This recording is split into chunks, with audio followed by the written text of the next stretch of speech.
So basically आज के lecture में हम लोग देखने जा रहे हैं कि हम लिस्ट को कैसे रेंडर करते हैं, लिस्ट को कैसे इटरेट करते हैं रिएक्ट जेएस के अंदर। सो इस पर्टिकुलर काम के लिए हम सबसे पहले एक कंपोनेंट बना लेते हैं और इस कंपोनेंट का एक नाम यूज करते हैं, लिस्ट डेटा करके बना रहा हूं मैं, लिस्ट डेटा डॉट जेएस। ठीक है, सबसे पहले जाके यहाँ पे RFCE मैंने एक कंपोनेंट बना लिया जो कि मेरा है फंक्शन कंपोनेंट। ठीक है, फंक्शन कंपोनेंट बनाने के बाद बेसिकली इस फंक्शन कंपोनेंट को हम इंटीग्रेट कर लेंगे app.js में। तो यहाँ से वेलकम यूजर हटा देते हैं हम लोग और यहाँ जाके लिख लेते हैं लिस्ट डेटा। ये हमने यहाँ पे इंटीग्रेट कर दिया, साथ में हम वेलकम यूजर को यहाँ से कमेंट आउट कर देते हैं। नाउ अगला जो काम हमें करना है, हम सबसे पहले इस फाइल के अंदर एक लिस्ट बनाएंगे जो कि हमारी जावास्क्रिप्ट की लिस्ट होगी। सही, तो हम यहाँ पे आते हैं और रेंडर के पहले जाके या रिटर्न के पहले आके हम एक वेरिएबल डिक्लेयर कर लेते हैं, कॉन्स्ट नेम्स करके बना लेते हैं और यहाँ पे हम डाल लेते हैं कुछ लैंग्वेजेस के नाम।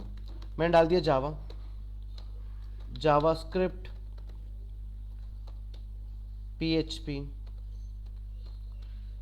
Node and React. अब मुझे करना क्या है, मुझे इस लिस्ट को विजिबल या डिस्प्ले करवाना है मेरे वेब पेज पे, वो भी किसी भी लूप को यूज करके, किसी भी टेक्निक से जो जावास्क्रिप्ट में यूज हो पाए। सो बेसिकली जावास्क्रिप्ट में इस तरह के काम को प्रिंट करवाने के लिए हम लोग एक चीज का यूज करते हैं जिसका नाम है मैप। एक बार मैप के पहले आपको प्रिंट करके दिखा देता हूं। अगर आपको इस नेम्स की वैल्यू प्रिंट करानी है इजीली सिंपल वे में, तो आप कैसे कर सकते हैं, आप यहां जाएंगे, एक टैग लगा लेंगे और उसके बाद आप लगाएंगे कर्ली ब्रैकेट। कर्ली ब्रैकेट के अंदर आप जाके अपनी लिस्ट का नाम लिखेंगे और उसके 0th एलिमेंट को प्रिंट करवा लेंगे। एक बार देख लेते हैं, जब मैंने 0th एलिमेंट को प्रिंट कराया तो यहाँ पे जावा प्रिंट हो गया। ठीक है, इसी तरीके अगर मेरे को सेकंड एलिमेंट प्रिंट करवाना है तो मैं यहां लिख दूंगा 1। हम एक एक करके ऐसे प्रिंट करवा सकते हैं, 0 1 2 3 4, इसको इंडेक्सिंग कहते हैं। लेकिन अगर मुझे सब कुछ एक साथ प्रिंट करवाना है बिना इंडेक्सिंग के, कुछ लूप के जैसे, तो वो मैं प्रिंट करवाऊंगा मैप फंक्शन का यूज करके। कैसे यूज करेंगे मैप फंक्शन को वो देख लेते हैं। हम सबसे पहले जाके यहां से h2 टैग हटा देते हैं, हटा दिया। अब यहां जाके कर्ली ब्रैकेट डाल देंगे और इस कर्ली ब्रैकेट के अंदर लिखेंगे हम हमारे लिस्ट का नाम डॉट, और यहां लगाएंगे एक फंक्शन जिसका नाम है मैप। अब मैप फंक्शन क्या करेगा, ये मैप फंक्शन एक वेरिएबल होल्ड कर लेता है जिसका नाम मैंने x रखा है। होगा क्या, नेम्स नाम की लिस्ट में से x के अंदर एक एक वेरिएबल यहां से, एक एक वैल्यू यहां से पिक होके आएगी। सबसे पहली वैल्यू जो आएगी इसके अंदर वो आएगी जावा, सेकंड वैल्यू आएगी जावास्क्रिप्ट, थर्ड वैल्यू आएगी PHP। ये एक एक करके वैल्यू लिए जाएगा और उस वैल्यू को हम एरो फंक्शन में रिप्रेजेंट कर रहे हैं इस तरीके से। मैंने यहाँ पे एरो फंक्शन लगाया और यहां मैं बोलता हूं कि इस वैल्यूज जो आ रही है, जो भी वैल्यू हमारी आ रही है, उसको h2 टैग में प्रिंट करवा दो कुछ इस तरीके से x। वापस समझाता हूं मैंने किया क्या, एक एक वैल्यू को मैंने यहाँ पे x में डाला और फिर सारी वैल्यूज को मैंने h2 के अंदर प्रिंट करवा दिया। सेव करते हैं, चेक करते हैं, तो इस तरीके से मेरी सारी वैल्यूज यहां पे प्रिंट हो गई है। ये काम मैंने दो तरीके से किया। पहला काम मैंने किया इंडेक्सिंग के थ्रू, 0 1 2 3 4 इस तरीके से लिख के। दूसरा जो मैंने काम किया वो काम किया इटरेटर या मैप फंक्शन के थ्रू। यहां मैप लिखेंगे, मैप में सबसे पहले जो चीज देनी है वो आपको बतानी है कि वैल्यू किस में डालनी है। मैंने बोला x में डालनी है।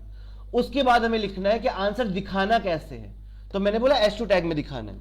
इस तरीके से यहां पे मैप फंक्शन काम कर जाएगा।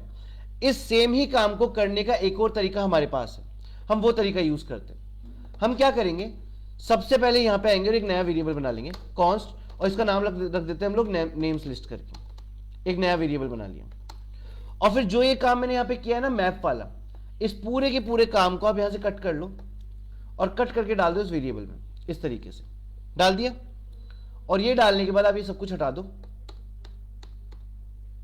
और क्या करेंगे, इसको सिंपली प्रिंट करवा देंगे। यहां पे हमने ब्रैकेट लगाया और नेम लिस्ट को यहां प्रिंट करा दिया। वापस बोलता हूं, हमने नेम्स नाम का एक एरे या लिस्ट ली, उस पे मैप फंक्शन अप्लाई किया और उसको एक वेरिएबल में डाल दिया और फिर रिटर्न करवा लिया उस वेरिएबल को। ये थोड़ा सा और इजी और थोड़ा सा सिंटेक्स वाइज छोटा है। सेव करते हैं, चेक करते हैं सॉल्यूशन, सेम ही सॉल्यूशन मिलने वाला है।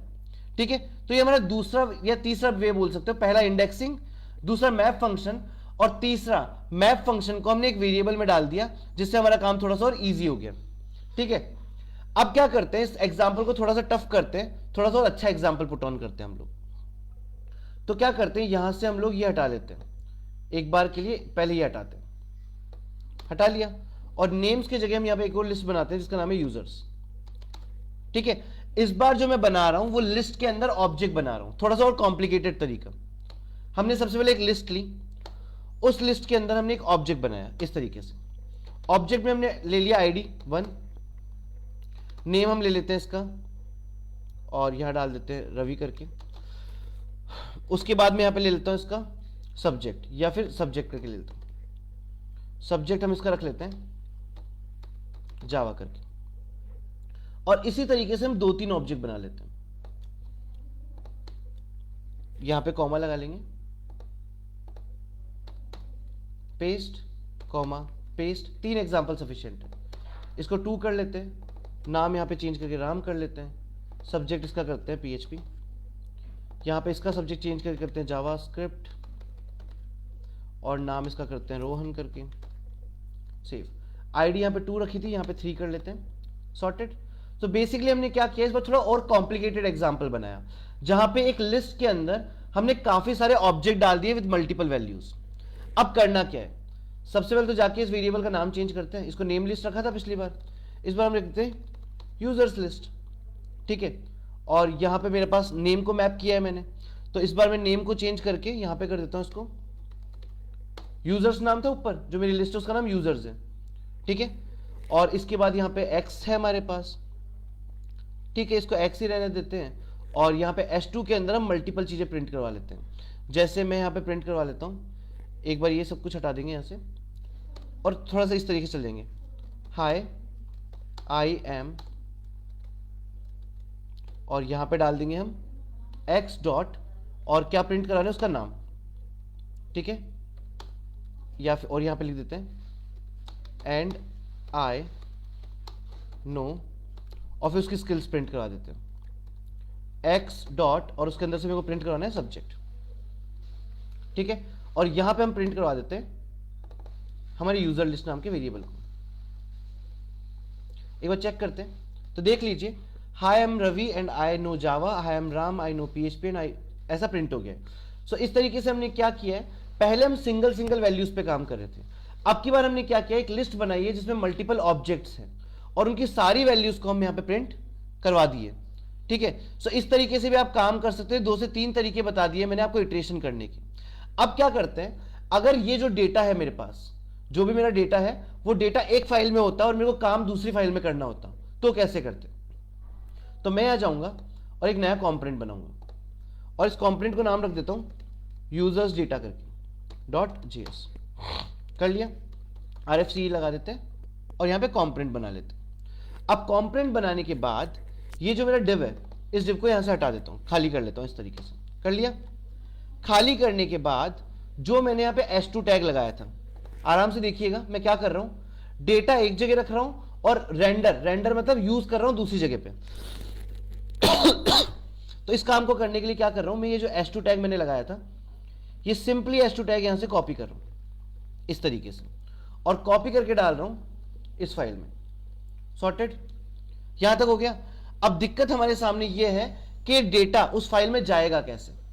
तो आपको पता है एक कंपोनेंट को आप दूसरे कंपोनेंट में यूज कर सकते हो, किस तरीके से करना पड़ेगा, हम यहां से ये मिटा देते हैं। अब जो भी डेटा आ रहा है यहां से, वो किस में आ रहा है, एक्स में आ रहा है। इस एक्स वाले डेटा को मेरे को दूसरी फाइल में भेजना है, इस जगह यूजर डेटा में, प्रॉप के थ्रू भेजेंगे।